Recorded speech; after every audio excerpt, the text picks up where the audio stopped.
નમસ્કાર બાલમિત્રો, યુટ્યુબ ચેનલમાં આપનું હાર્દિક સ્વાગત છે. આજે આપણે ભાગ નંબર 82માં ગુણાકાર માટેના નિયમો અને ગુણાકાર વિશેની માહિતી મેળવશું. તો ચાલો આપણે શરૂ કરીએ. ગુણાકાર એ અમુક સંખ્યાના અમુક ગણા દર્શાવે છે.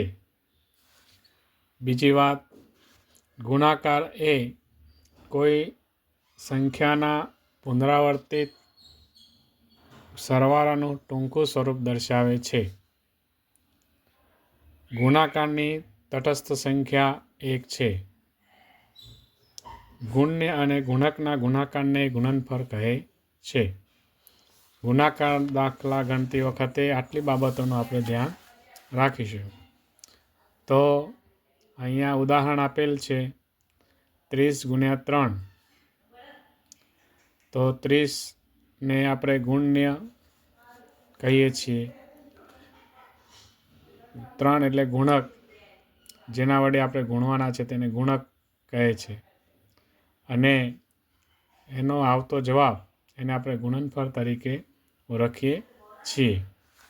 ગુણાકાર કરવાની પ્રક્રિયા એકમથી શરૂઆત થાય છે. જેમ કે અહીંયા 30 ગુણ્યા 3નો ગુણાકાર કરવાનો હોય તો અહીંયા એક જ સંખ્યા છે એટલે એકમ 3 0, 3નો શૂન્ય સાથેનો ગુણાકાર 0, પછી દશક સાથે 3 તેરી 9. આવી રીતે ગુણાકારની શરૂઆત થાય છે. ગુણાકારને સંકેતમાં આવી રીતે દર્શાવવામાં આવે છે. મૌખિક ગુણાકાર. મૌખિક ગુણાકાર તો જોઈએ તો 10, 100 અને 1000 વડે ગુણાકાર એટલે અનુક્રમે તે સંખ્યાની જમણી બાજુ 1, 2 અને 3 શૂન્ય મૂકવું. દાખલા તરીકે આપણે સરવાળા અને બાદબાકીના નિયમોમાં જોયું તેવી જ રીતે અહીંયા જે શૂન્ય હોય 10 વડે ગુણાકાર હોય તો 1 9 9 અને 0. તો તેવી રીતે આપણે ગુણાકારની અંદર 10, 100 અને 1000 વડેના ગુણાકાર મૌખિક કરી શકીએ છીએ.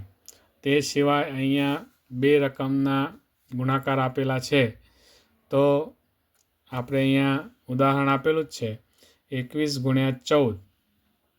એટલે સૌ પ્રથમ આપણે અહીંયા દશક, એકમ દશક એટલે 10થી શરૂઆત કરીશું. એટલે અહીંયા 2 સંખ્યા છે એટલે આમ વાંચવા 10 વત્તા 4 એટલે 14નો ગુણાકાર 21 સાથે આપણે કરવાનો છે.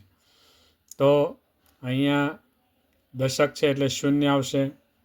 પછી 1 એકા 1, આમ આપણે ગુણાકાર કરીએ તો 10 એકા 10 અને 10 દો 20 એટલે 20 ને 1 21, 210 થાય.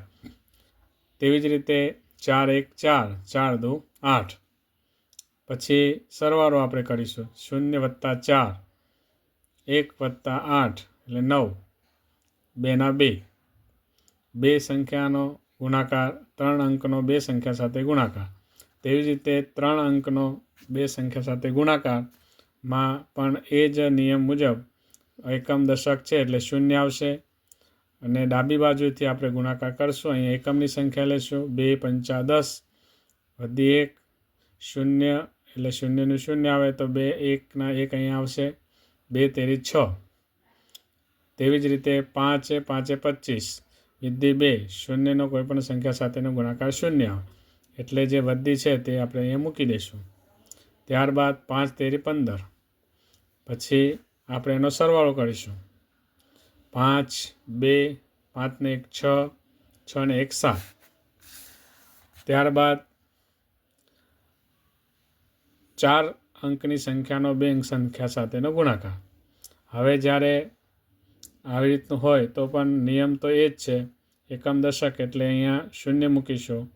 3 સત્તા 21 વિધિ 2, 3 તેરી 9, 9 ને 2 11નો એકડો વિધિ 1, 3નો 0 સાથેનો ગુણાકાર 0 એટલે 1 ના 1, 3 ચોક 12. તેવી જ રીતે હવે 6 સત્તું 42 વિધિ 4, 6 તેરી 18 ને 4 22નો બગડો વિધિ 2, 6નો 0 સાથેનો ગુણાકાર 0 તેથી 2 ના 2, 6 ચોક 24.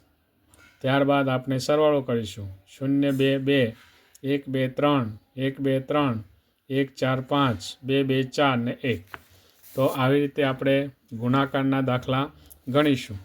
અહીંયા પ્રેક્ટિસ વર્ક માટે અહીંયા દાખલા આપેલા છે, તો આપણે તેનો અભ્યાસ જાતે કરીશું અને તેનો ગુણાકાર આપણે કરીશું. હવે આપણે આમાંથી એક દાખલો ગણીશું. 2 રકમ અંકના 3 અંકનામાંથી આપણે એક દાખલો ગણીએ, તો આ દાખલો ગણીએ આપણે. તો કેવી રીતે ગણીશું? તો સૌપ્રથમ આપણે એકમ દશક 100 એટલે 3 અંક છે એટલે એકમ દશક ને 100 એટલે 100માં 2 શૂન્ય આવે એટલે 2 શૂન્ય આપણે અહીં મૂકીશું. ત્યારબાદ ડાબી સાઈડથી આપણે ગુણાકાર કરવાની શરૂઆત કરીશું. 2 એકા 2, 2 9 18 વધી 1, 2 નો શૂન્ય સાથેનો ગુણાકાર શૂન્ય આવે, તેથી આપણે 1 1, 2 8 16 વધી 1, 2 એકા 2 ને 1 3. આવી રીતે પ્રથમ આપણે ગુણાકાર થશે. ત્યારબાદ શૂન્યનો કોઈપણ સંખ્યા સાથેનો ગુણાકાર શૂન્ય જ હોય, તેથી આપણે 2 0 2 1 0 1 0 0 9 0 0 0 0 0 8 0 0 1 0. એટલે આપણે ત્યાં કોઈપણ પ્રકારનો કારણ કે ગુણાકારમાં શૂન્યનો કોઈપણ સંખ્યા સાથેનો ગુણાકાર શૂન્ય થાય છે. તેવી જ રીતે હવે 4 એકા 4 એટલે હવે આપણે 2 રકમ હોય ત્યારે 1 શૂન્ય પાછું આપણે મૂકીશું, કારણ કે દશક છે એટલે અહીંયા 1 શૂન્ય આવશે. ત્યારબાદ 4 એકા 4, 4 9 36 વિધિ 6 3, 4 શૂન્ય એટલે 0 3 ના 3, 4 8 32 નો બગડો વિધિ 3, 4 એકા 4 ને 3 7. આવી રીતે એનું આવશે. ત્યારબાદ આપણે એનો સરવાળો કરીશું. 0 0 4 0 0 6 3 2 5 2 8 10 વિધિ 1 1 2 ને 7 અને 1 છે. 4 એકા 4 એટલે 7 છે. 7 ને 1 8 ને 1 9, 6 ના 6 3.